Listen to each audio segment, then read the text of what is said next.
विभवरीशेष आलोक प्रवेश निद्रा छड़ी उठो जीवा विभवरीशेष लोक प्रवेश निद्रा शरीर तो जीवा बोलो हरि हरि मुकुंद मुरारी राम कृष्ण हयग्रीवा बोलो हरि हरि मुकुंद मुरारी राम कृष्ण हयग्रीवा बोलो हरि हरि मुकुंद मुरारी राम कृष्ण हयग्रीवा बोलो हरि हरि मुकुंद मुरारी राम कृष्ण हयग्रीवा नरसिंह वामन श्रीमधुसूदन ब्रजेंद्र नंदन श्यामा नरसिंह वामन श्री मधुसूदन ब्रजेंद्र नंदन श्यामा पूतन घातन कैतव शातन जय दशरथि रामा उदन घाटन कैतव साधन जय दशरथि रामा यशोद दूलाल गोविंद गोपाल वृंदावन पुरंदरा यशोद दूलाल गोविंद गोपाल वृंदावन पुरंदरा गोपी प्रिया राधिका रमण भुवन सुंदर भारा गोपी प्रिया जना विकरामण भुवन सुंदर बारा रावण तकर मकन तस्कर गोपी जना वस्त्रहारी रावण ताकर मखन तास्कर गोपी जना वस्त्रहारी ब्रजेर रासल गोपी वृंदापल चित्तहरि वंशीधारी राजेर राखल चित्तहरि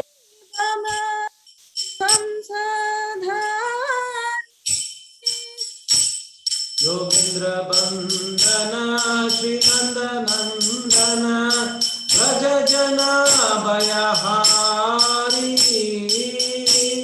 योगींद्र बंधन श्री नंदनंदन ब्रजना भयहारी नवीन नीरद रूप मनोहर मोहन बंशी बिहारी नवीन नीरद रूप मनोहर मोहन वंशी विहारी यशोदनंदन कंसनिसूदन निकुंज रास विलासी यशोदनंदन कंसनिसूदन निकुंज रास विलासी कादंब कानन रसपरायण वृंदावी कृष्ण गिरासी कादंब कानन रसपरायण वृंदा विपिन निवासी आनंद वर्धन प्रेम निकेतन कुलशराज जगामा आनंद वर्धन निकेतन कुलसर गोपंगदानन चित्त विनोदन समस्त गुणगण धामा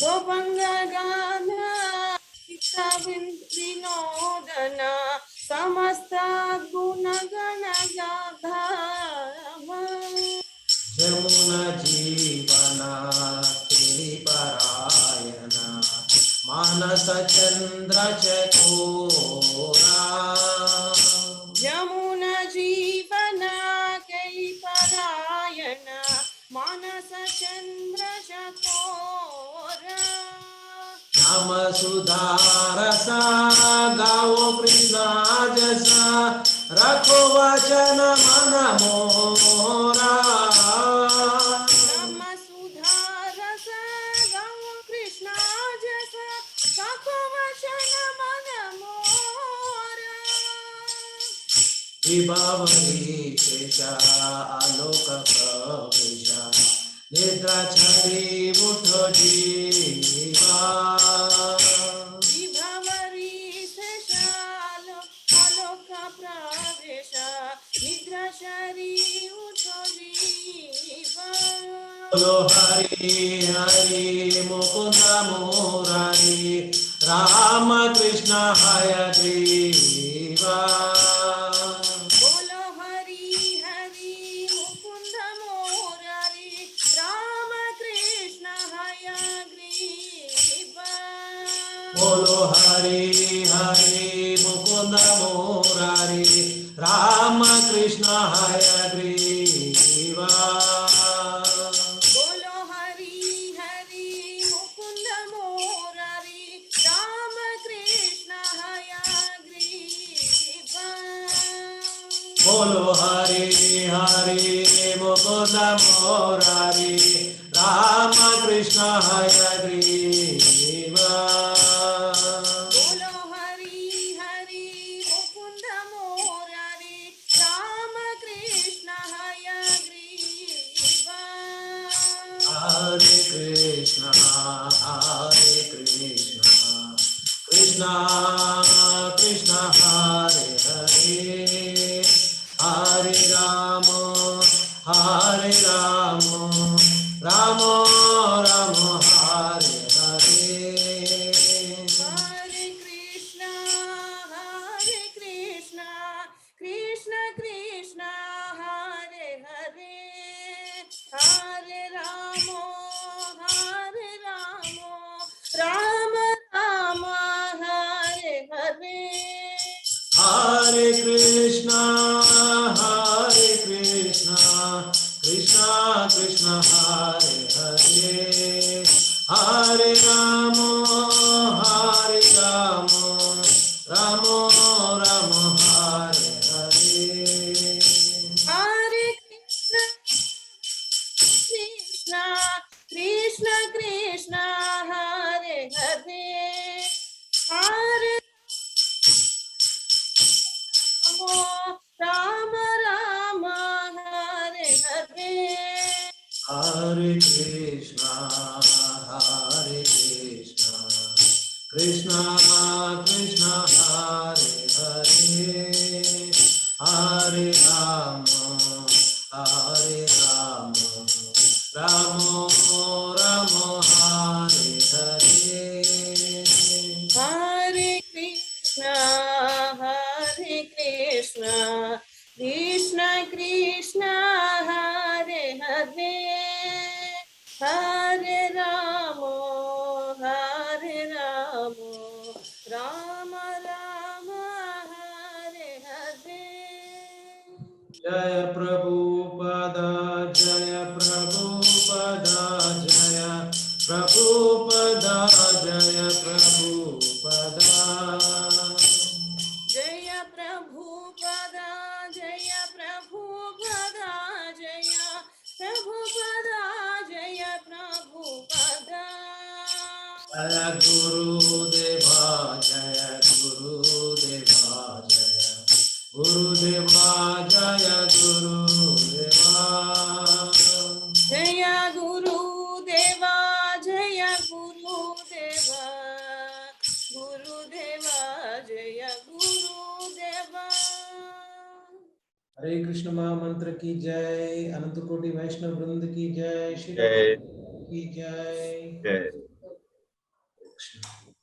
Thank you all for joining. We'll get started. I welcome you all for today's program, Gita Sadhaka. So we are discussing in one way, some of the verses that we were discussing are going to discuss now will be part of the Karma Yoga chapter. So we will be discussing that. So before we go into this, one quick doubt. When somebody was asking, the doubt was, what is the difference between a dead body and a living body? So very quickly, somebody was asking, so let's clarify that. Very short, there is a detailed explanation that I'll be giving at later point of time with respect to the 5 life forces. But again, now very quickly, so that we can go to the next level. So what are the symptoms of the soul? In one way, that is what is the question. Because, so can somebody answer that? Can unmute and answer. Hare Krishna Prabhuji. Hare Krishna, Aishwarya. Difference between dead body and this one is Chetana. Chetana, consciousness. Fantastic. Is that the only thing? Or anything else is there? As per the previous, if you have studied the introduction of Bhagavad Gita, Bhagavad Gita, you will get to know that also. But again, what is the other thing also which is there? In addition to the consciousness, Chetana. Anybody can elaborate? The soul is immortal. Soul is immortal, Gauri Mataji. Yes. Yeah. And the body is mortal. Mortal. Okay. So can somebody qualify that? What is that mortal, immortal? What does that mean? Soul is Sachitanand, like Okay. it is eternal. It changes one body like dress. One changes one own dress and passes. I am talking about there is one dead body and there is one living person. What is the difference between these two? One, Mataji, Aishwarya Mataji rightly mentioned that the consciousness is not there in the dead body, but in the other one, consciousness is there. Consciousness means what? If I beat that or pinch it, it will make some visible signs that I'm getting hurt. Something like that, some kind of a consciousness you can see in the living one. In the dead one, no consciousness. In addition to that, do you think there is anything that is there as part of the difference? Prabhuji, there is attraction. If consciousness is there, then attraction is there. What is there? Attraction. Attention. Attraction. Attraction. Oh, okay. There is a charm in the face, you mean? Okay, that's the bodily. Sometimes there might be some. I've seen one of the dead bodies where the dead body was smiling very nicely, peace and calm. Very, very, very rarely it will happen, but again it is there. So we cannot really quantify that in that way. Yeah, Seturam Prabhu. Prabhuji. Venkat Prabhu. Prabhuji, soul is always active and it cannot be idle. So that. Okay, active. Okay. Yeah, that is cannot what is be idle. Chetana. Na? Chetana means active.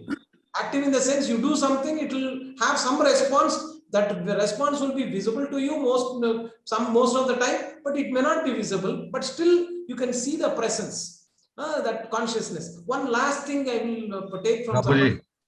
Seturam.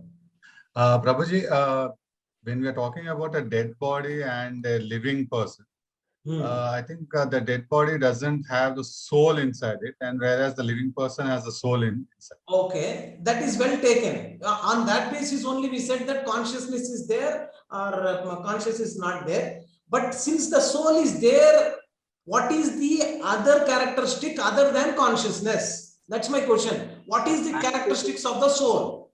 Consciousness, what is the other one? Hare Krishna Prabhuji. Malti Mataji, go ahead. Prabhuji, soul is Sachidananda. Okay. It is the prime characteristic of soul. Okay, that's the characteristics of the soul. Yes, the Sachin. Soul is all pervasive, all pervasive. All pervasive. Okay, so let's cut it. So as per the previous chapters, what Srila Prabhupada was discussing, and as per the Shastra also, the characteristics of the soul is, one is consciousness, second is growth. You see that whenever you see, you are always comparing with only human beings. But if you see any dead body doesn't have growth. Not even hair can grow. Not even nails can grow. Generally, people say nails are the dead things, but still it is growing. But for a dead body, nails do not grow, hair do not grow. So that is one thing. And if you see any other living entity, a plant, you can say the presence of the soul is there because growth is there. And it also has the consciousness, but that consciousness, you may not be able to perceive that consciousness. But still, whenever there is growth, that means to say there is soul in that. If there is no soul, there is no growth. Okay, why I am saying these two are important, because some people tend to say that plants do not have soul, animals do not have soul, only human beings have soul. So that is the wrong concept as per our Shastra is concerned. Every plant also has got a soul, because there is growth as well as consciousness, but that consciousness may not be pursued by you. That means if you are cutting a plant, it also gets the feel.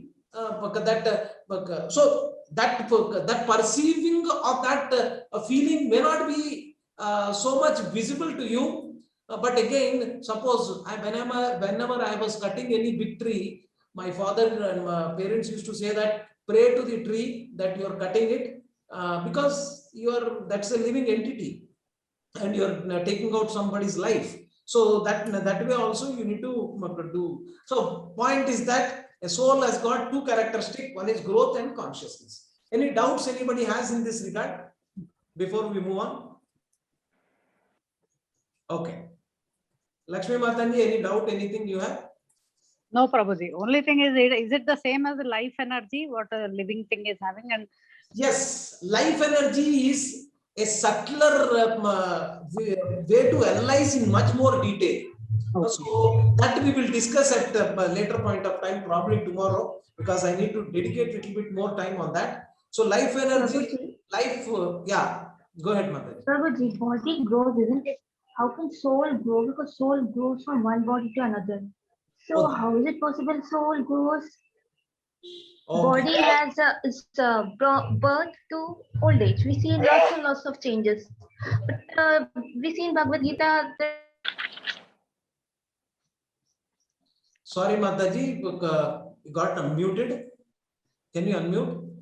Yeah. Prabhuji, the thing is that my question is that we have seen that soul changes one body to another body, but soul grows. I did not listen, because soul changes. But because body grows, isn't it? Body grows from childhood to old age. How can soul grow? So there are two things. I'm getting confused with your question. The first question is that what you are saying is that soul changes. Soul doesn't change. Soul transmigrates. Yeah, soul transmigrates. Body. That is one thing. Yeah. So why it is changing, how it is changing, that is a deeper question. The Shastra had addressed in a very nice way, especially if you take Garuda Purana. Garuda Purana elaborately discusses about this aspect.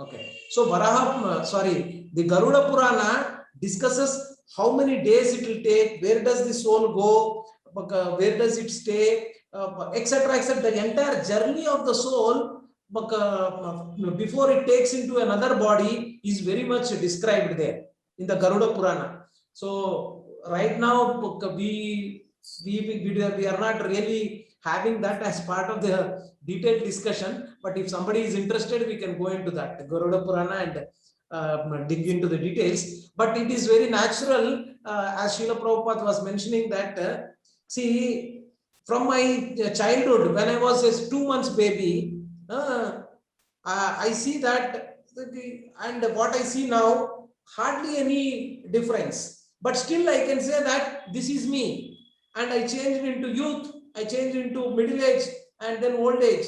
So that means change is happening to the body. But what is constant is the soul. Soul doesn't get old, neither it gets any change at all. So the soul is eternal. That means it doesn't get changed when it goes into another body also. Animal body, plant body, it is the same. So only thing is that based on your karma, that is what we are going to discuss. Based on your karma, you are going to take which kind of a body you will be getting is based on your karma. That means karma means what? That is what we will discuss in greater detail. Is that okay, Mataji? Okay, Prabhuji. I think you had a good question. So if you have any follow-up, we can take it up later. Thank you, Mataji. So now today we are going to discuss about Karma Yoga. So the analogy given or the acronym given, which we were familiar with this in our Gita Sandesh course, it is TREE. Can somebody remember what is the acronym for TREE? T-R-E? Anybody? Nobody remembers. So please remember these acronyms. That way it will be really helpful for you.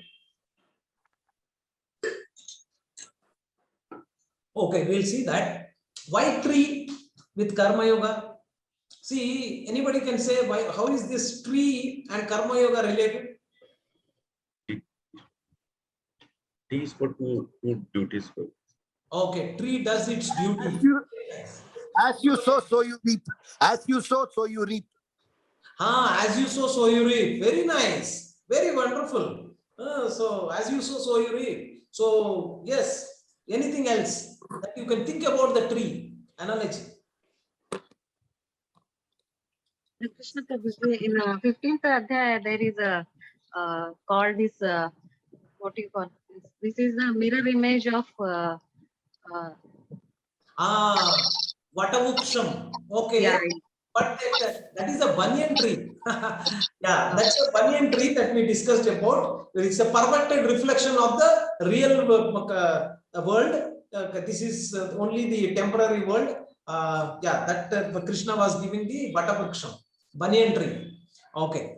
Okay. See why this analogy of a tree with Karma Yoga is relevant, because you see that as Raghunath Puri Prabhu and others have nicely mentioned, the tree produces many fruits, but selflessly offers to others. So that is one thing. So the tree doesn't think that, I have produced so many fruits, why am I not consuming it?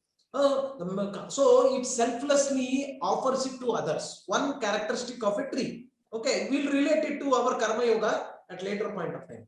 Even when a tree is cut, as I was telling, it grows back with determination and strength, ready to serve the world again. So that is the Karma Siddhanta you can also take from the tree, saying that when you cut a tree, I've cut a, a neem tree in front of my house, because the roots are going inside the, pillar, and it is trying to protrude. So I cut. But again, the tree never gave it back. It started growing again. And so that is one thing. Determination and strength is one of the things that we can take from the tree, and ready to serve the world again. It doesn't do it for its own, selfish needs. It does it for others, right? So, and life and qualities of a tree give us a profound insight into the art of living in this world, while simultaneously remaining completely aloof, being in this material world. So the art of living we can see from the tree. Okay. Now coming back to the Karma Yoga, what is Karma Yoga? So that is what we will discuss in greater detail. So before we go there, in the last chapter, Krishna touched about this Karma Yoga, where he said that the technique of achieving spiritual connection with God through our daily work is what is called Karma Yoga. It's a technique of achieving spiritual connection. Yoga means yuj. Yuj means to connect with the God through our daily work. That is what is Karma Yoga. So let's do our prayers. Om Ajnanatimirandasya Gnanandanashalakaya Chakshururmitam Yena Tasmai Shri Gurave Namaha. Shri Chaitanya Manobishtam Sthapitam Yena Bhutale Swayam Rupa Kada Mahyam Dadati Swapadantikam.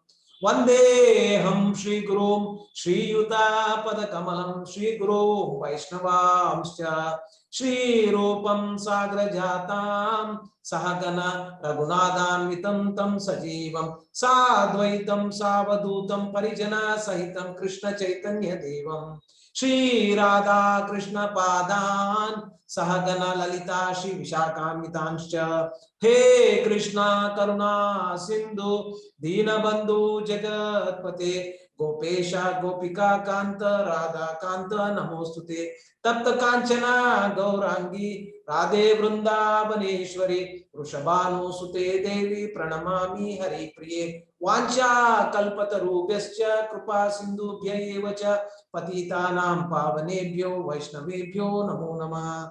Jai Shri Krishna Chaitanya Prabhu Nityananda Shri Advaita Gadadhara Shivasadi Gaura Bhakta Vrinda. Hare Krishna Krishna Krishna Hare Hare Hare Rama Rama Rama Hare Hare.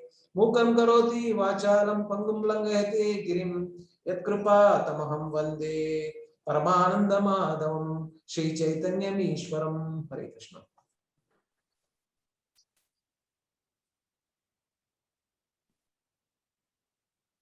Just give me 1 second.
Okay, so once again, just to summarize where we were with 1 and 2 chapters, observing the armies, and in the chapter 1, Arjuna was bewildered and he doesn't want to fight. He gave various reasons. One is compassion, enjoyment, destruction of family, and saintliness and the fear of sinful reaction. And very quickly, what Krishna did is that he tried to bring Arjuna out of depression and gave all the answers such that he is now ready to fight. So that is the one thing we have seen, and Krishna was instructing in the chapter 2. So he talked about many things in this chapter. If you see, Krishna initially talked about Sankhya Yoga. Sankhya Yoga is basically an analytical study of matter and spirit, the soul. The soul is eternal, imperishable.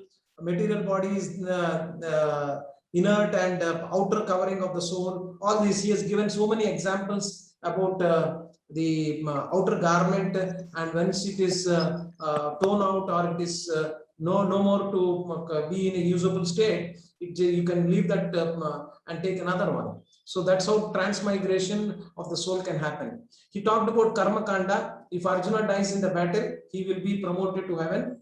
If he wins, the battle, he will rule the earth. Dishonor will overcome him if he leaves the battlefield. This is what he talked about Karma Kanda. Buddhi Yoga also he talked about, Nishkama Karma Yoga, art of work he talked about, and the results of that also he talked about. Symptoms of the self-realized soul also he talked about. Okay, so we remember, can somebody remember what is the symptom of the, what was the acronym word we talked about, the symptoms of the realized soul? Anybody? Symptoms of the self-realized soul. He's a Sthita Prajna. Sthita Prajna. And what is the other word for Sthita Prajna as per the acronym goes of the second chapter? Atmaram. Atmaram. So, right. So if you understand, to summarize this entire thing, Gita was the acronym. G stands for what? G stands for God. Okay. Guru. G stands for Guru. So Krishna took the Guru Stan and he started giving all this knowledge to Arjuna. So Guru, G stands for Guru. I stands for Identity. Identity, yes. So Sankhya Yoga was spoke about the soul to provide you what is your real identity. T stands for True dharmas. True dharmas. He talked about the prescribed duties and also your Sanatana Dharma and your Swadharma. So both prescribed duties as well as the duties towards your soul or to connect with God. So those two things were discussed as part of the Karma Kanda and the Buddhi Yoga. So Karma Kanda is basically you're doing your prescribed duties based on the scriptures. Okay, that is what we need to understand. Okay, and finally, A stands for Atmarama. So you see that it is covering the entire with this one acronym Gita. So what is Karma Yoga? So all this is good, but now let us quickly see what we need to do is that when you read Bhagavad Gita, try to understand and clarify small things. Ask yourself, what is Karma Yoga? What is Karma?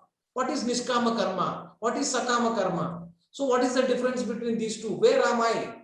Am I doing Nishkama Karma or am I doing, what am I doing? What kind of a yoga in which I am there? So these are the questions that will come down the line, but still be cognizant that ask these questions and get it clarified. Okay, what is Karma Yoga? Anybody? Karma Yoga is to live as per the scriptures. To live as per the scriptures. So if you are living as per the scriptures, that could also be meaning to say that it is Karma Kanda, because you are also doing things as per the scriptures. So Karma Yoga means without expectations. That is, leave the results to God, and you just do the duty and leave it to God what is just to do. Okay, good, Prabhu. Thank you. Nishkam. Good. Thank you. Anybody else could like to elaborate on that? Karma means prescribed duties. Yoga means to get connected to God. Okay. Fine. Now, see, Bhagavad Gita is basically considered as a gospel of action.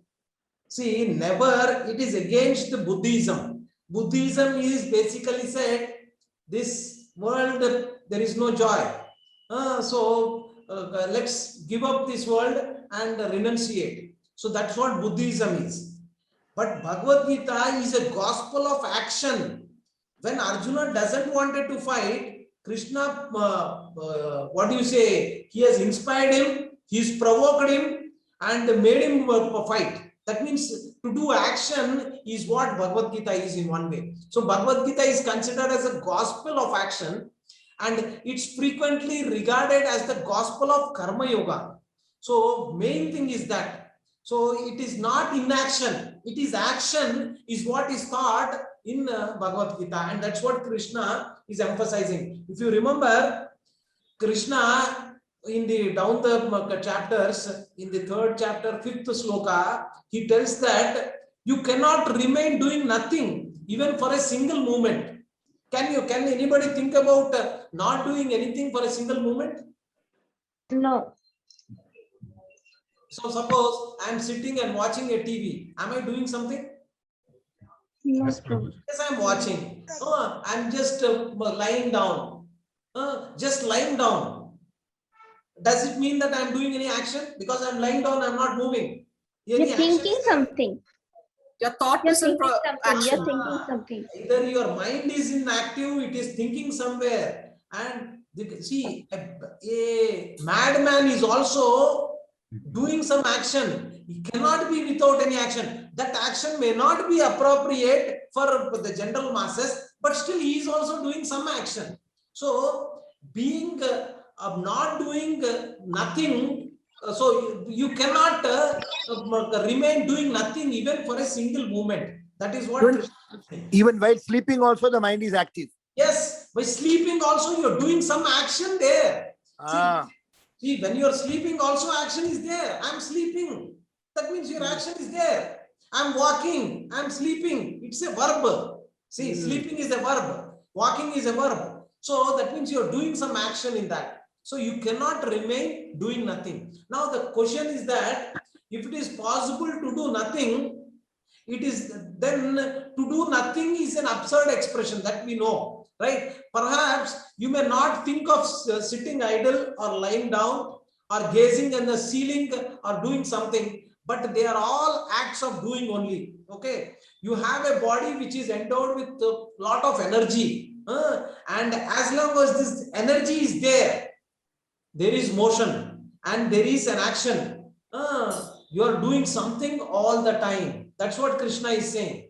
Because there is energy inside. That energy is powered by the soul. And you are doing something till you leave this body. Whether you are in the coma state. Last time Seturam Prabhu was asking one question. What's the difference between what's the characteristic of a person in the coma state? He is also doing some action. That action you may not be able to visually see, but the heart is beating, heart is running, and there's some body organs are working. That means there is some action internally and externally. Sometimes it may not be visible, but it is happening. So that's what it is. So karma yoga. so as long as the soul is there, it will be always active. Only when the soul leaves the body, it will stop. The characteristic of the soul is consciousness, and that consciousness also says that when there is a soul, activity will be there. Without activity, that means there is no consciousness. Activity and consciousness go together. So that is how it is. That's the characteristic of the soul. So some activity will be there. Now, anyways, activity is going to be there. How is that I can make that activity in such a way that it can be done in a way that will elevate my consciousness? Is the person who is having little bit of thought process will think about it. See, anyways, action I have to do. So why don't I do an action in such a way that it will elevate my consciousness and give me a life which is better than what I am right now. Better in the sense where I can get to a level where I come out of the Janma Mrityu Jara Vyadhi. Because there is so much of difficulties, so much of kleshas here, Adi Bhautika, Adi Daivika, Adhyatmika kleshas, that difficulties, the problems with this Janma Mrityu Jara. So how can I come out of this and go to a place where there are no these kind of problems? At the same time, my eternal, what do you say, activity is that I need to serve the Supreme Lord. How is that I can take up to that kind of a position where I can serve the Supreme Lord, not just for 2%, 3%, but 100% all the time. So that's where Krishna is going to elaborate and give you the entire Bhagavad Gita in one way, but it's a gospel of action. So that's what we are going to do. What is karma? So in 2.49, Krishna talked about this. Krishna told Arjuna to keep all abominable actions, avaram karma, from far away from Buddhi Yoga. He meant to establish the superiority of Nishkama Karma Yoga over Karma Kanda. So now karma is just work in one way. Karma Kanda is basically wanted to do some activity because you wanted to fulfill certain things, and you wanted to do it as per the scriptures, such that you can get the benefits, but at the same time, you may not get the reactions the way other people do it, like the people who are Vikarmis. Vikarmi means those people who are not following the Vedic injunctions or the Shastric injunctions. So karma kandis are expecting some results, and they are having sense gratification. They want to do some good thing and get something for them. They don't think of going to God. Yes, that is there. But again, there are gradations in that before we go to the highest. That's what Krishna is going to talk about now. In karma also, karma yoga also, there are gradations. That gradations we are going to see what Krishna is going to. This is called yoga. He talks about the yoga ladder.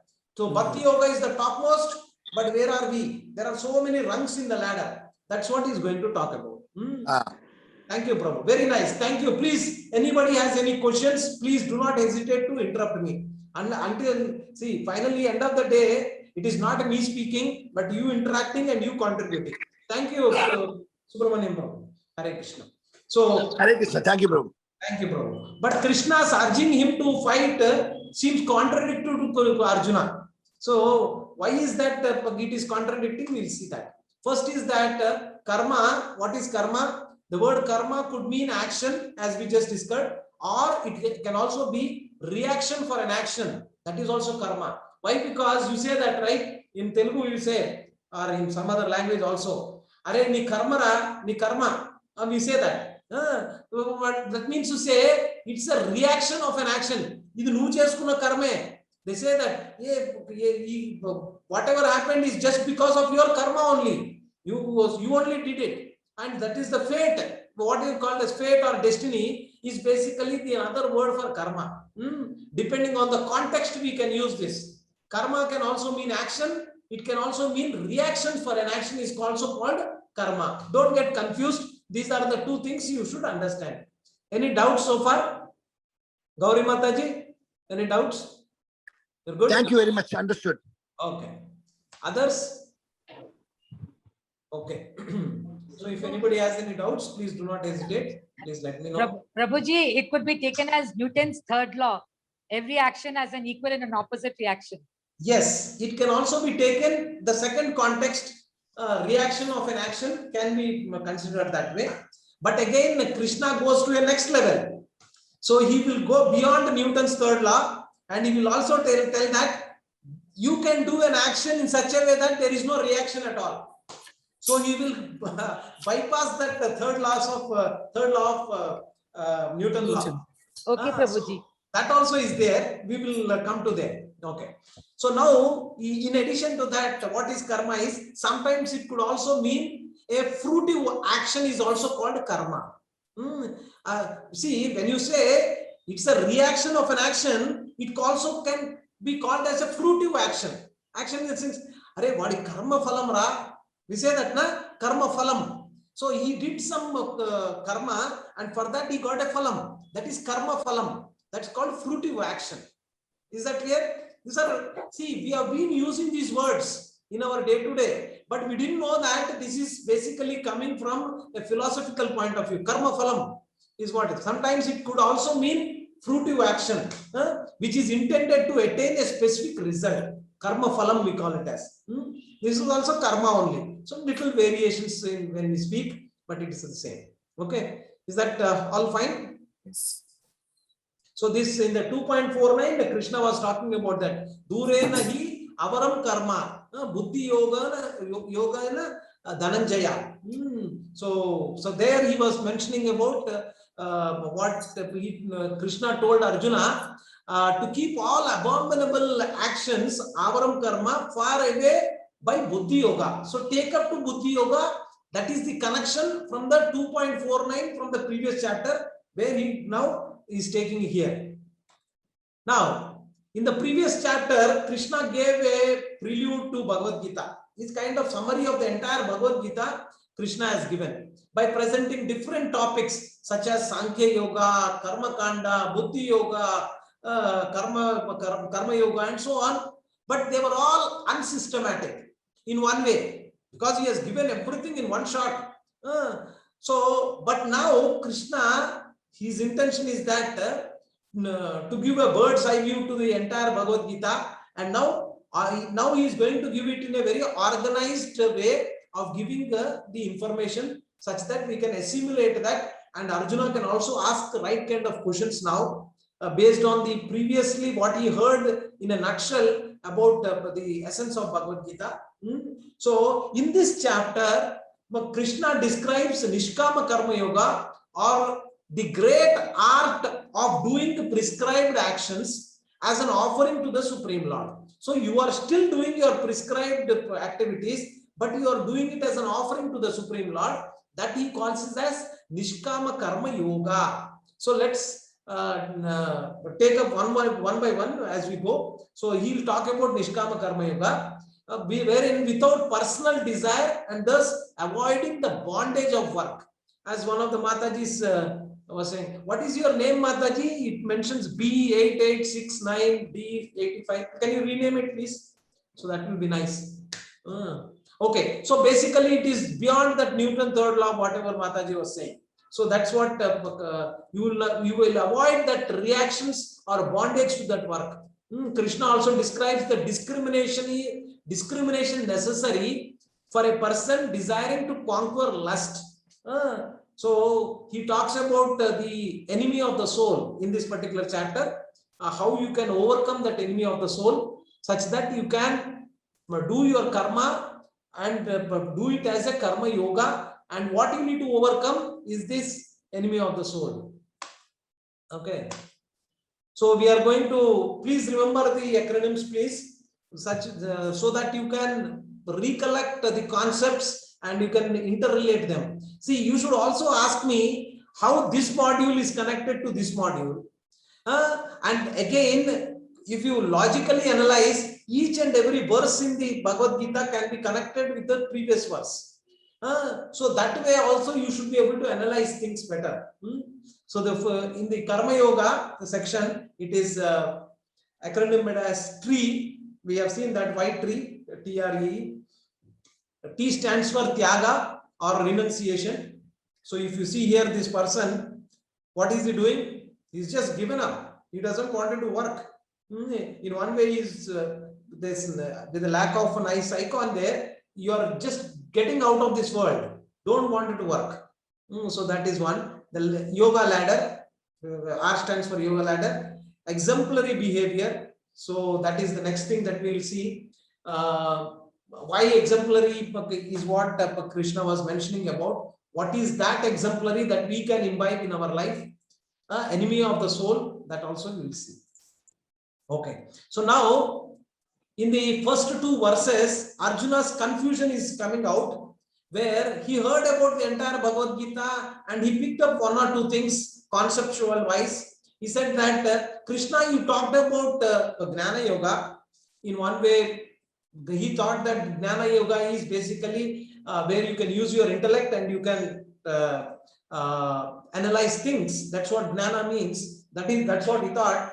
So if Jnana Yoga is higher than Karma Yoga, then why should I do Karma Yoga? I'll just be a Jnana Yogi. I don't want to be a Karma Yogi. So that is where there was a confusion for him. You got that right? See, we know that in one way, Karma Yogi and Jnana Yogi, if you wanted to compare yogis, he was thinking that Jnana Yogi is at a higher level than the Karma Yogi. So I wanted to be a Karma Yogi only. I wanted to be a Jnana Yogi wherein I don't want it to work.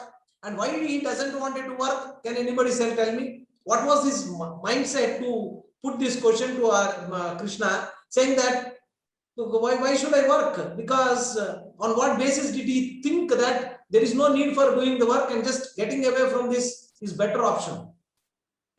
Reactions. Sometimes we also get that feeling, right?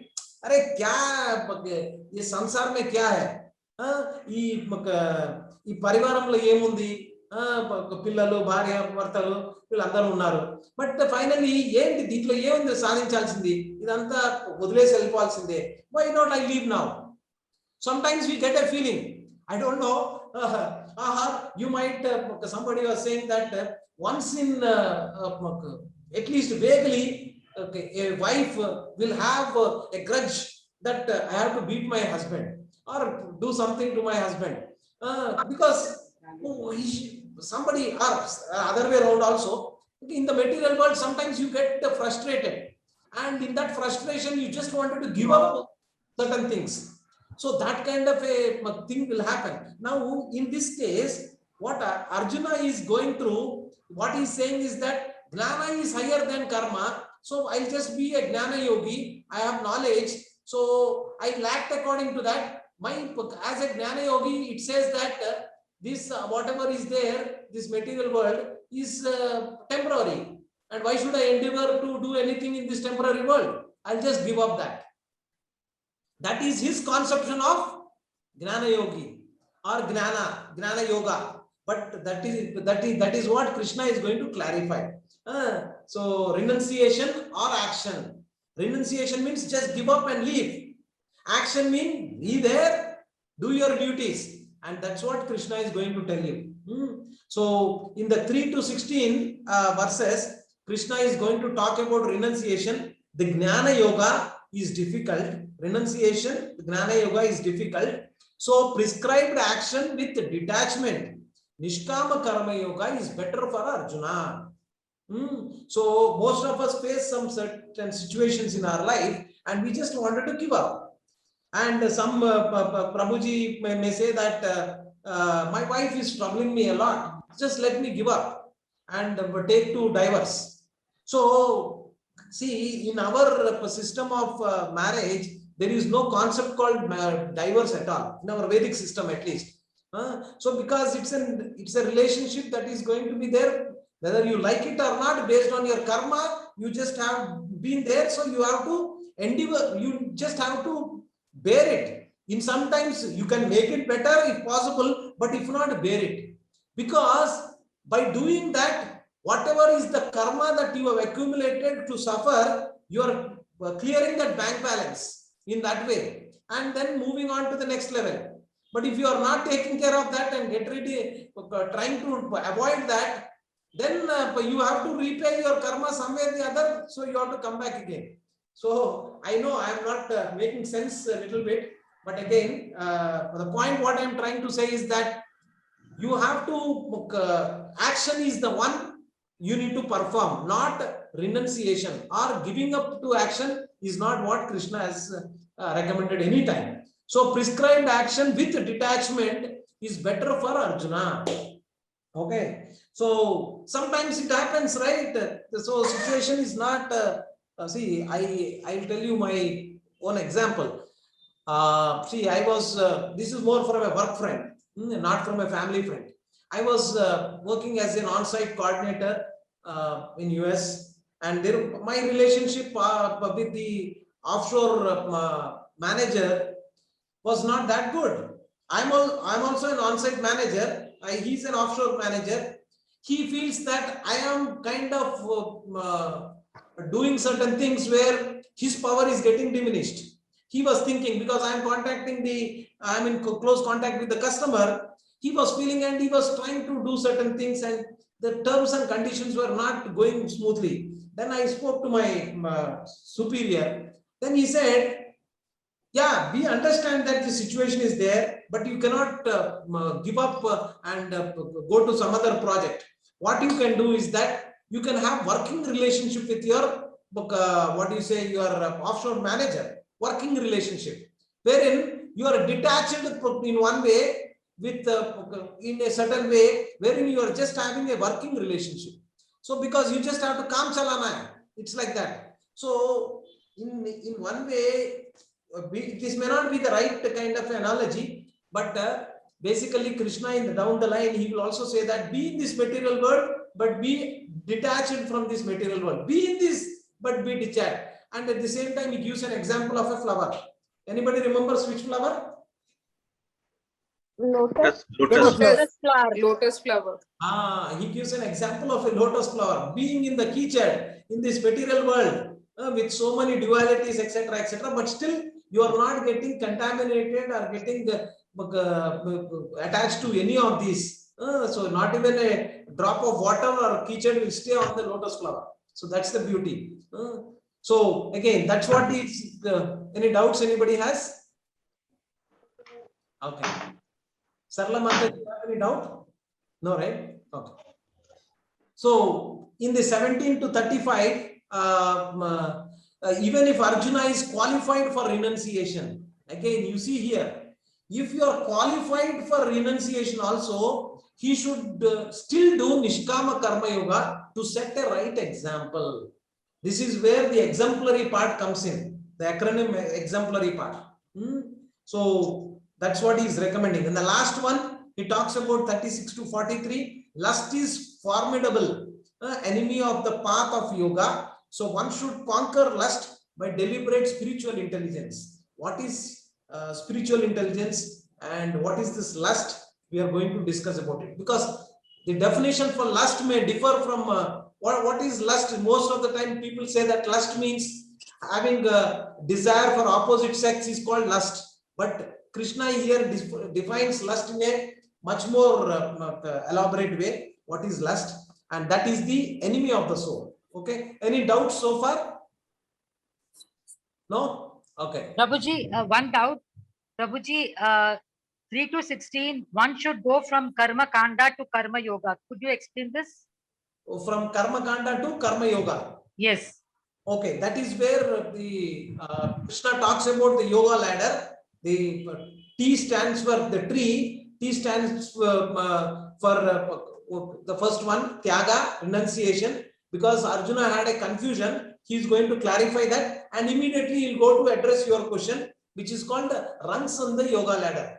There are different types of yogas, and how you can go from one next level to the highest one, because that's what Krishna is going to systematically tell you that take it up. Then we're going to discuss that.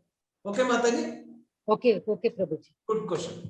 Okay, so now in the first one, here in the 1 to 9 verses, Krishna is going to talk about the Tyaga renunciation part. Because most of the time, we also tend to take the easy route of just giving up. But you need to find how you can be there and confront things. Sometimes confrontation is not done in a proper way. Confrontation in a way that it can. So yeah, Arjuna had a confusion that renunciation or action. So that's what he is going to clarify in this.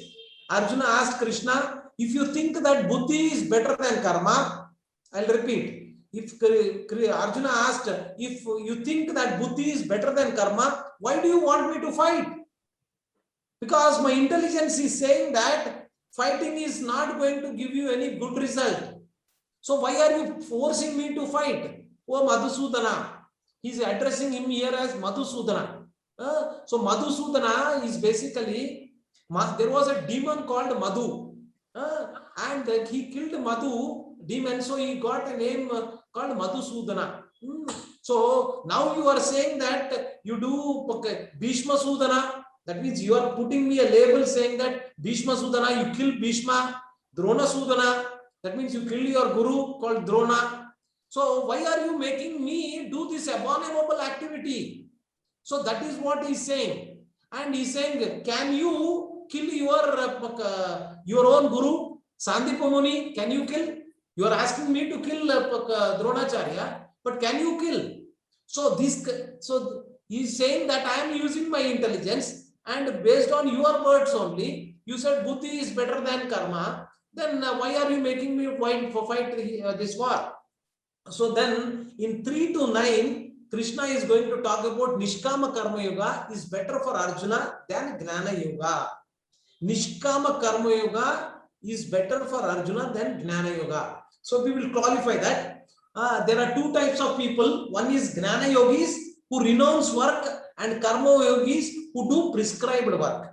Okay. Here you can take it as Karma Yogi means who do the prescribed work, and Gnana Yogi means those who renounce work. This is how you can see Gnana Yoga and Karma Yoga at this point of time. Krishna is going to elaborate more in a greater detail, but for now you can take it this way. That is what he said. In the 4 to 5 verses, A premature renunciation of work is not recommended because inaction is unnatural.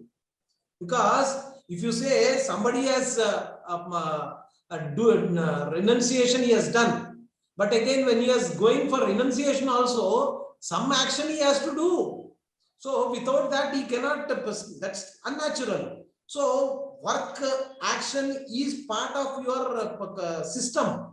You don't become unnatural. That's what he's saying. And 6 to 9, he talks about the verses where a pretender externally renounces the work, but internally dwells on sense objects. Better perform prescribed work for the Supreme Lord Vishnu or Krishna and avoid this bondage. That is the final message what Krishna is going to give you as part of the 9th verse. So here, the module wise, if you see, it has been categorized. Initially, Krishna talks about Gnana versus Karma Yogi, and the renunciation without purity, what will happen? If you are going to renunciate and you did not get purified, but again you got renunciated, then what are the consequences you have to face? Can't refrain from work. Because it's an integral part of your system that you will be doing action because the soul is there, means action is there. So you cannot refrain from doing work. Prescribed duty is better. That's what he said. And work for Vishnu. That means do it as an offering for Nishkama Karma Yoga. He talked about work for Vishnu and no material bondage. So once you do it as a offering to Vishnu, that is when you do Nishkama Karma, there is no material bondage. That means no material bondage means there is no baggage. So that means you don't have to come back to this material world again. Because when there is a bondage, only you will come back to this material world. So that's how he has summarized. We'll go into the details. So again, same thing, whatever we discussed now. And in the last part, he talks about a pretender externally renounces the work, but internally dwells on the sense objects. Better perform prescribed work for Vishnu and avoid bondage. That's what he meant. Arjuna Vacha Jayasi Cheta Karmanaste Mata Buddhir Janardana Tat Kim Karmani Gore Mam Niyojasyasi Keshava. Can anybody try? And also read the translation. Masti Mataji, go ahead. Hare Krishna Prabhuji. Arjuno vacha yaya yasi chet karmanaste mata buddhir janardana tatkim karmani gore mam niyojayasi keshava. Fantastic, Mataji. Thank you very much. Okay, can somebody read the translation? Arjuna. Hare Krishna Prabhuji. Yeah, Lakshmi Mataji, go ahead. Next time we'll take. Okay. Arjuna said, "O Janardhana, O Keshava, why do you want to engage me in this ghastly warfare if you think that intelligence is better than fruitive work?" Okay. So can somebody once again interpret what your understanding about what is this doubt? What is Arjuna's mindset once again? I did reiterate. Can somebody put it in their own words? Anybody? Prabhuji, Parthiban, can I tell? Yeah, go, Prabhu.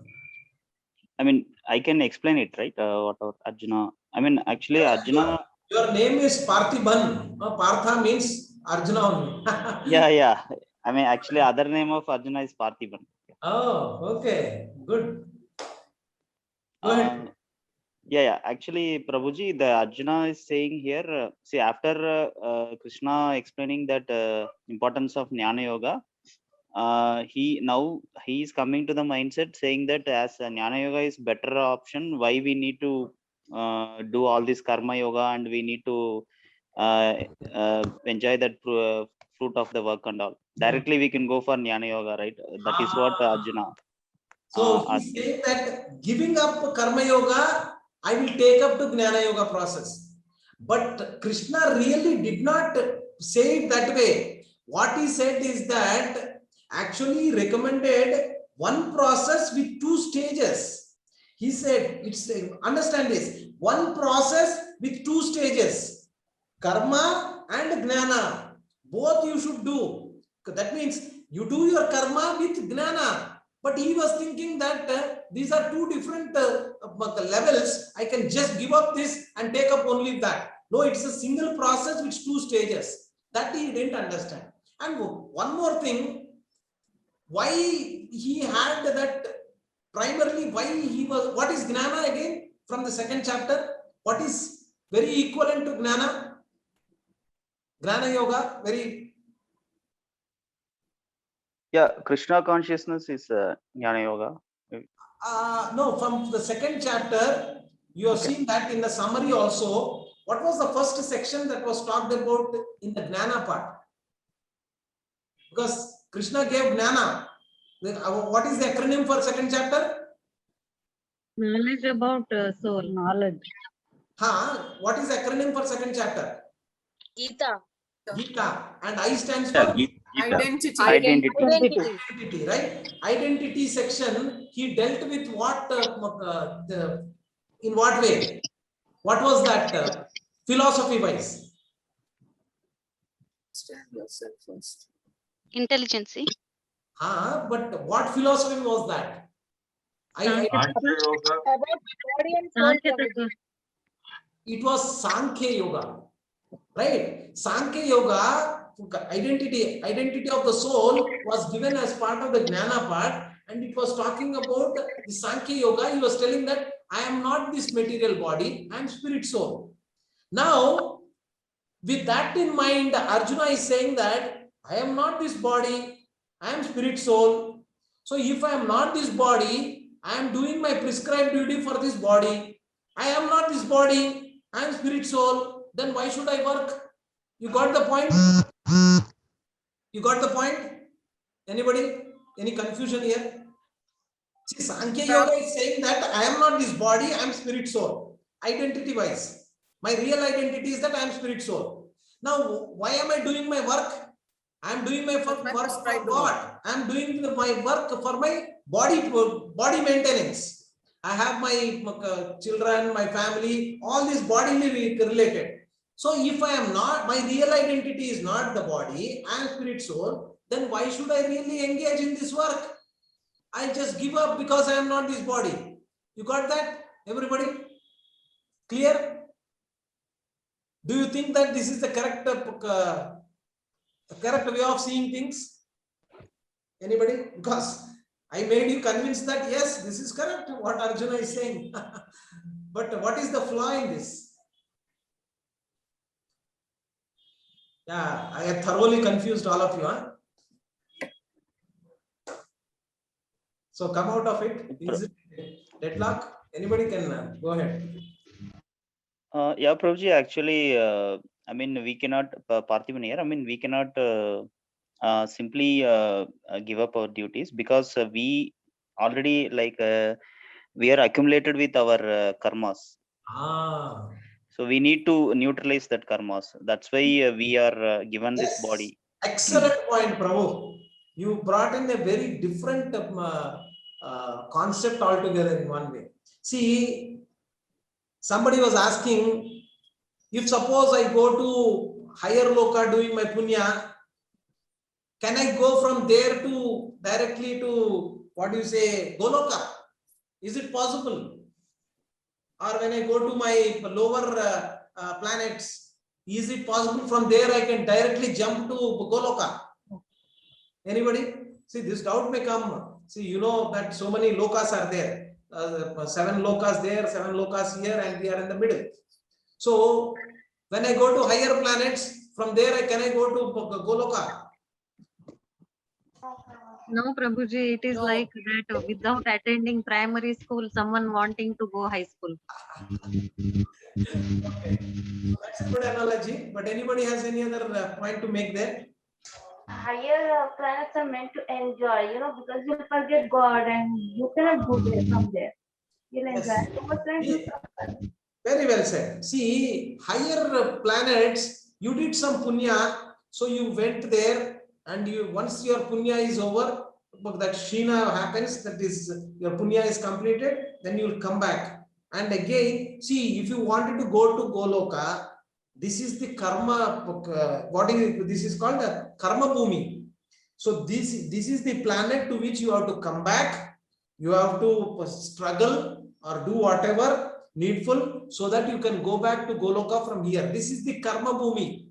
You have to come back here and do whatever needful such that you can equip yourself completely such that you can go back to Goloka. So now why we are saying this? We are saying this because as Pratibhan Prabhu very nicely brought about, when you do some action, and that action, when you do, sometimes doing that action, whatever that reactions were there, that was diminished or can be removed because you have faced that situation. So that way you have that karma, whatever amount was there, it will decrease now. You got it? Suppose there are so much pain has come in your life because of some situation. Just take it that the karma phala was there, now it got decreased because you are facing now. So that is how one has to take things in life. Okay. So yeah, I know sometimes you get confused there. I wanted to read the purport for this also. Just give me 1 second.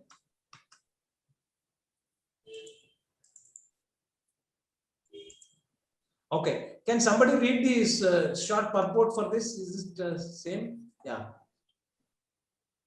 Yeah, Gauri Mataji, you wanted to read? Yes. Yeah. The Supreme Personality of Godhead, Sri Krishna has very elaborately described the constitution of the soul in the previous chapter with a view to delivering his intimate friend Arjuna from the ocean of material grief. And the path of realization has been recommended Buddhi Yoga or Krishna consciousness. Sometimes Krishna consciousness is misunderstood to be inertia, and one with such a misunderstanding often withdraws to a secluded place to become fully Krishna conscious by chanting the holy name of Lord Krishna. But without being trained in the philosophy of Krishna consciousness, it is not advisable to chant the holy name of Krishna in a secluded place where one may acquire only cheap adoration from the innocent public. Arjuna also thought of Krishna's consciousness or Buddhi Yoga or intelligence in spiritual advancement of knowledge as something like retirement from active life and the practice of penance and austerity at a secluded place. In other words, he wanted to skillfully avoid the fighting by using Krishna consciousness as an excuse. But as a sincere student, he placed the matter before his master and questioned Krishna as to his best course of action. In answer, Lord Krishna elaborately explained Karma Yoga or work in Krishna consciousness in his 3rd chapter. Thank you, Mataji. So if you see in the next verse also, Krishna, can somebody take up to the next translation of the 2nd verse? Can somebody read? Prabhuji, can I read? Prabhuji, I have a small doubt in this first verse. So here Krishna tries to actually tell us that we have to do Krishna consciousness in a particular way so that we attain, we come closer to Lord Krishna. Is that what it is meant here? Yes, in one way you have to do Krishna Buddhi Yoga or Krishna consciousness. Then you would be able to overcome whatever situation you are in, and finally you can reach your end goal, whichever is your end goal. Finally, go back to Goloka. Yes. Thank you, Prabhuji. Yes, thank you, Mataji. That's a good question. Yeah, anybody has any other doubt? So basically, in nutshell, what he's saying is that Krishna, when he raised a doubt, action is required. And you cannot avoid fighting. For you, fighting is your prescribed duty, so do it. If you suppose you are a grihini, that means you have to take care of your family. So you have to take care of your family. You are a husband. You have to take care of your kids, family breadwinner. So do that.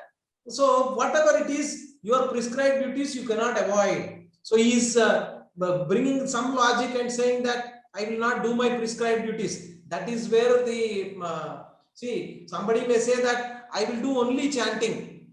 I will do only Sanatana Dharma. I will not take care of my Swadharma. Krishna is saying, no, no, no, that is not what you are supposed. You have to do both. So that's what Krishna is going to conclude. You have to do Sanatana Dharma and Swadharma. So, yeah, can somebody, a few of you can raise your hands and keep, so we will be doing some readings. Yeah. So Rajini Mataji, after that Devati Devi Mataji. So can you read this second translation plus the purport? Yes, Prabhuji. My intelligence is bewildered by your equivocal instructions. Therefore, please tell me decisively which will be the most beneficial for me. The purport. In the previous chapter, as a prelude to the Bhagavad Gita, many different paths were explained, such as Sankhya Yoga, Buddhi Yoga, control of the senses by intelligence, work without fruitive desire, and the position of the neophyte. This was all presented unsystematically. A more organized outline of the path would be necessary for action and understanding. Arjuna, therefore, wanted to clear up these apparently confusing matters so that any common man could accept them without misinterpretation. Although Krishna had no intention of confusing Arjuna by any jugglery of words, Arjuna could not follow the process of Krishna consciousness, either by inertia or by active service. In other words, by his questions, he is clearing the path of Krishna consciousness for all the students who seriously want to understand the mystery of the Bhagavad Gita. Yeah, thank you so much, Mataji. Hare Krishna. Hare Krishna, Prabhuji. Those who have read, you can lower your hands and others can keep it there because we will be doing more reading. So this is the first sloka. Now here in the Tyaga, in this part, what Krishna is trying to give you is the in the 3rd to 9th, Nishkama Karma Yoga is better for Arjuna than Gnana Yoga. That is what he is talking about. Nishkama Karma Yoga is better. And 2 types of people, Gnana Yogis who renounce work and Karma Yogis who do prescribed work. One is Gnana Yoga, Jnana Yogis who renounce work, and Karma Yogis who do prescribed work. Okay, that's one thing. Okay. Premature renunciation of work is not recommended because inaction is unnatural. We also saw that. I'm trying to reinforce so that this is the pretender part. So if suppose you do, somebody is prematurely renunciation has happened, you did, then he is nothing but a pretender. Because a pretender externally renounces work, but internally dwells on the sense objects. So better perform prescribed work for Vishnu and avoid bondage. That means, see, you saw that many times. Who was that? Shaubari Muni is one example, and Vishwamitra Muni is another example. So Vishwamitra Muni did lot of tapas, but again, when Menaka ankle bulls were shown, and when he opened his eyes, he saw that Menaka beauty with then he was married and he had children, and so much things have happened wherein he just, so what, it's not like you should not get married and etc., but you have to systematically do things and then reach to certain stage, not prematurely become a pretender. That's the point. Okay. So the gist of this particular section, especially the Tyaga renunciation, is that liberation or bondage is not determined by one's activities, but by one's consciousness. Understand this. See, liberation or bondage is not determined by one's activities, but by one's consciousness in performing those activities. So we have seen that earlier also. When we were talking about the action, there are some activities in which you get some positive credit, you can get also negative, but you don't get any reactions at all.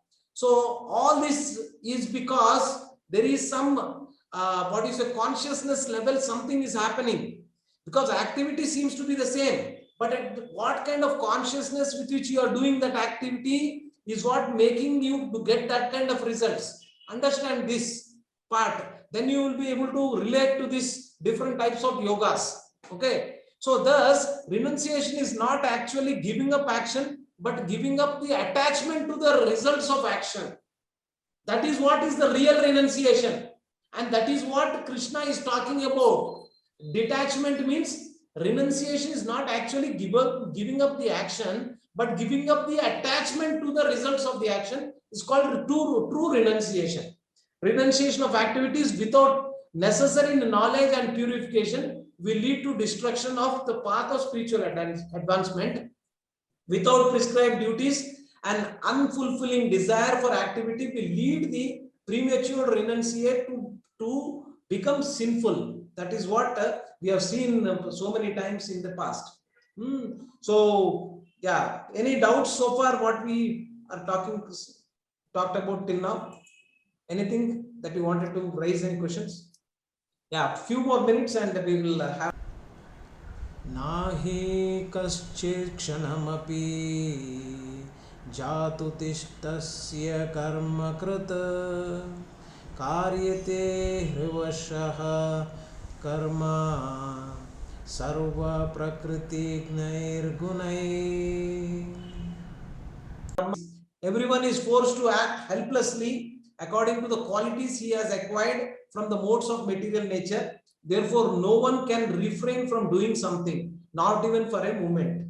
So here, what Krishna is re-emphasizing is that action is the natural way of dealing with things. So don't become unnatural. That's what. Nahi kischit kshanamapi jati tisyati akarmakrit. No one can refrain from doing something, not even for a moment. That's what he's saying.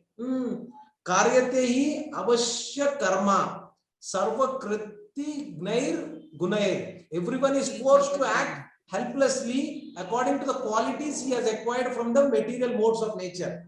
Krishna is going to talk about modes of nature at later point of time.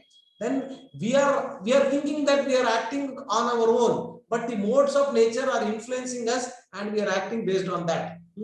So now this link to this to the next one, where he will take us is, but we sometimes see some sannyasis who does not engage any of their senses and sometimes even speak philosophy. What about them? So then Krishna says that these are all pretenders. Karmendriyani samyamya yaste manasa smaran indriyarthan vimudatma mityachara sa uchyate. Who refrains the senses of action but whose mind dwells on the sense object certainly deludes himself and is called a pretender. This is the definition for pretender.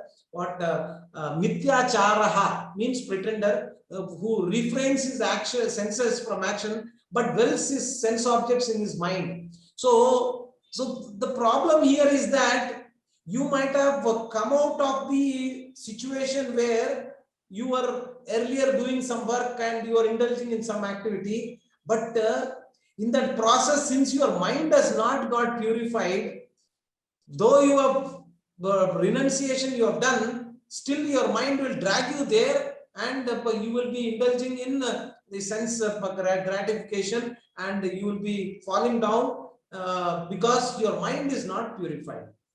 So we have seen it in the past where we have this gross body, the senses, which is made up of senses, all the 5 senses with which we perceive this world, and we have the mind and intelligence and the soul, right? So gross body, subtle body, mind, intelligence, ego, and soul. Now Krishna here he says that you need to purify your mind. If you are not purifying your mind will dwell in those things and you will fall down.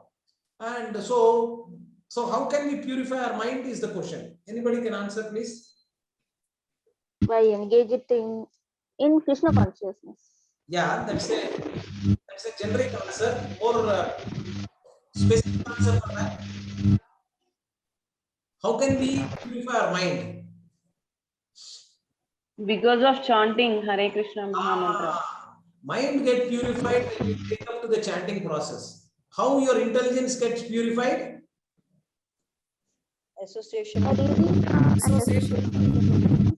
By Swadhyay, Prabhuji. By Swadhyay, by reading the scriptures, your intellect will get purified. Okay, and senses? By doing service. By taking Krishna. By taking Krishna Prasad, you can purify your senses. Don't underestimate the power of the prasadam. Okay, whenever you prepare, with what consciousness you are preparing is also very important. You prepare it and give it as a bhog to this Supreme Lord, and then that remnants, if you eat, your senses will get purified. I am telling you, earlier I used to be a non-vegetarian, and I was thinking, in our home, onions was the first thing you have to put to prepare any sabji. Without onion and garlic, nothing used to happen. And similarly, non-vegetarians also. How can you with ghas poos kaise kha sakte hain? So that was my mindset, and that's how we were brought up. Now I was thinking, how is that it is possible that you can enjoy the food and so delicious food without indulging in any of this animal flesh, etc. So once your mind get purified and your senses get purified slowly with the eating Krishna Prasad, so then it is not like forcefully you have did renunciation. See, understand this. Sometimes we feel that renunciation means it's a big thing. You just have to go out, leave your this, leave that, this. No, actually for small things also, you can apply this knowledge. See, purification is the factor that Krishna is saying. So that purification should be done at different levels. Senses should be purified. Okay. And the sense purification, when you do, automatically your senses will start enjoying the higher taste. Oh, okay. So the lower taste, if you put in front of you also, you will not prefer to do. See, sometimes I was seeing people, though they have decided that at home they will not eat non-veg, and because that's a restriction that you made in whatever way. But again, it was not done in a way where you have got your mind purified and your senses got purified. So what happened is that when you went outside, out of station, and there was nobody, you don't even know anybody there. When you eat whatever, nobody cares. So in that kind of situation, you tend to eat the non-vegetarian food because you feel that what is there? Because your mind is not purified, your senses are not purified, the craving, the senses which are craving will fall back to your previous one because purification has not happened to your senses. You understand this? Now you may ask, are we supposed to forcefully leave things? No, don't leave anything forcefully, because when you, it is like one Aishwarya Mataji saying, opposite reaction. When you hit some ball very forcefully, it will come in the same way. Don't force yourself. When you cultivate this higher taste of doing certain things in the way that it is prescribed in our Krishna consciousness process, eating Krishna Prasad, offering it to the Lord, and that will purify your senses. Once the senses are purified, it will no more, the world what it is seeing is not going to attract you or force you to do things which is not what your mind is saying, your mind is saying no, but still senses are demanding, no, do this. So because you are getting dictated by the senses, now senses are in control of the mind, so things will become proper and the mind will be in control of the intellect. So then it will become much more. So similarly, this is all possible when you follow the Krishna consciousness process. but again take baby steps.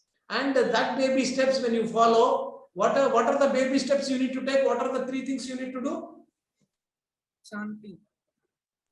Association, chanting, and reading. Okay. Seva, 3 S's you remember. Seva, sadhana and sadhana, swadhyaya. swadhyaya. There are 3 things. First is that you need to do your what is that? Your sadhana, chanting the holy name. Second one, you need to do your swadhyaya. Read the scriptures. 1 sloka per day, 2 sloka per day, doesn't matter. Read it. 1 round of chanting, 2 rounds of chanting, doesn't matter. Do it. And the third one is seva. Here, if you whatever actions you are performing, what you cooking you are doing, or doing some other activity, do it in the seva bhav. When you are taking these classes, when you are asking questions, do it in a seva bhav. When you are singing, doing any activity, you can make it Krishna conscious way, right? So when you do that, then what is the end result? Basically, what is happening here? What is the end result? Yes. You're getting purified.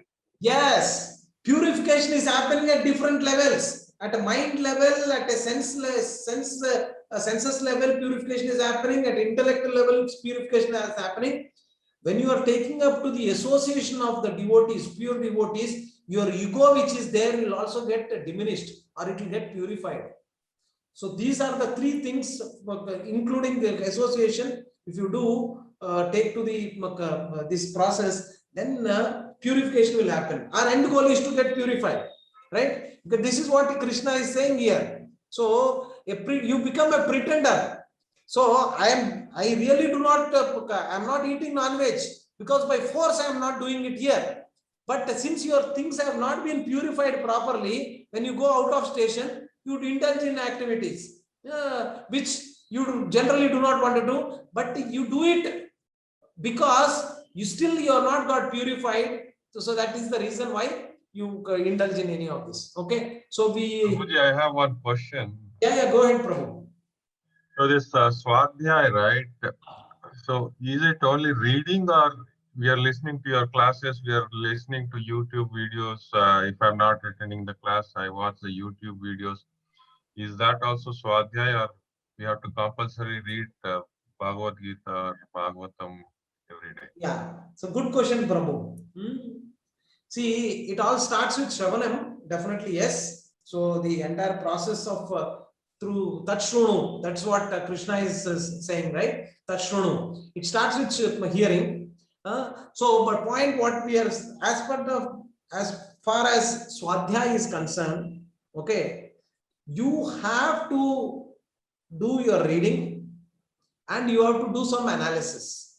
Okay, so that is in addition to that, if you are able to hear something associated with that, and that is really good. But Swadhyaya means self-study. Swadhyaya means self-study. So you have to analyze. You have to use your intellect. See, if you are just hearing, right, in one way it is okay. But if you are using your intellect in some way or the other in that process, well and good. See, basically when you read, you will be asking yourself, how is that Krishna is saying this? How is it related to the previous chapter? How can I logically analyze these things? So when you do Swadhyaya, that means you are analyzing things. So in that process, you are getting connected to Krishna's instructions. Then it will purify your intellect. Okay, Prabhu? So in one way, what I'm saying is that you have to read, Prabhu. You have to do your whatever one. The same analogy can be put to chanting. You may say that, see, I have my audio book on, Hare Krishna Mahamantra on. There are so many online audios, right? I'll switch on. I'll just listen. Is this sufficient then? Tell me, please. No. No, right? Why? Because you have to do it yourself, then only.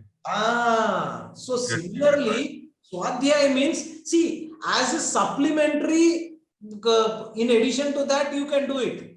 Okay, see now sometimes my focus is not there while I am doing chanting. I have to hear to my Hare Krishna Maha Mantra when I am speaking.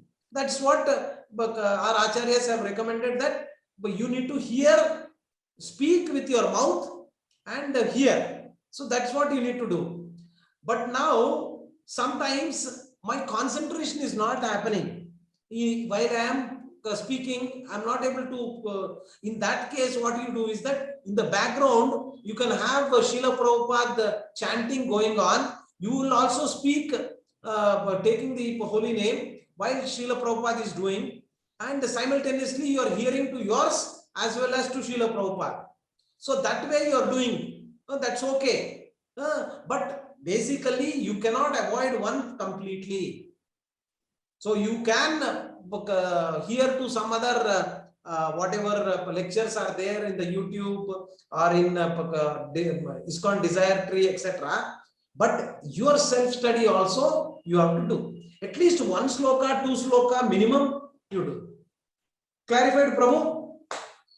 Prabhuji. Yes, Prabhuji. That Thank you. means only if you read the shloka and try to understand it, you understand the deep meaning, and naturally you increase your knowledge more when you do it yourself. Right. That's what you're trying to tell us, no? Basically, whatever you are doing, use your, if you are doing it, Swadhyay, you need to use your intelligence, intellect, right? You need to sharpen that, you need to purify it. Yes. And for that, you need to use it. Yes. Just hearing will not make that happen 100%. That's my thing. So you have to do it. Now you are hearing, say suppose you heard one lecture. Okay, Bhagavad Gita, one sloka lecture you heard. You sit down and ask yourself, use your intellect and say, what did I really hear? Well, can I make some notes of my own? Can I do? Did I get clarity on everything what was spoken? This is also Swadhyay, because you are analyzing what you have studied, and you see the whole focus is that you have done certain things associated with that. That becomes your Swadhyay. So take up the activity in whatever way it helps you, but you have to do your analysis, self-analysis at later point of time. Make one or two takeaway points. That's also good. That's also Swadhyay. Some of the things you did not understand, you write down. You found out that this is really what I wanted to apply in my life. Write down. So this is also. So everybody should have one book. See, in front of you, whenever I have this book, big book, and I make my notes. And see, and if you see my Bhagavad Gita, I have written notes on that, my Bhagavad Gita also. I use different highlighters, different colors I use, so that I make my notes on my Bhagavad Gita also. So take some notes, notebook, you have your own Bhagavad Gita, write down there, whatever you feel it is important. If you do not understand, put a question mark, keep on reading. See, I am telling you. Prabhuji. One second, Mataji, I'll just complete it. Bhagavad Gita is one which the more you read, the more you wanted to read. And you might have seen when you have done this Gita Sandesh, you felt that I understood everything and I don't have to repeat it one more time. I myself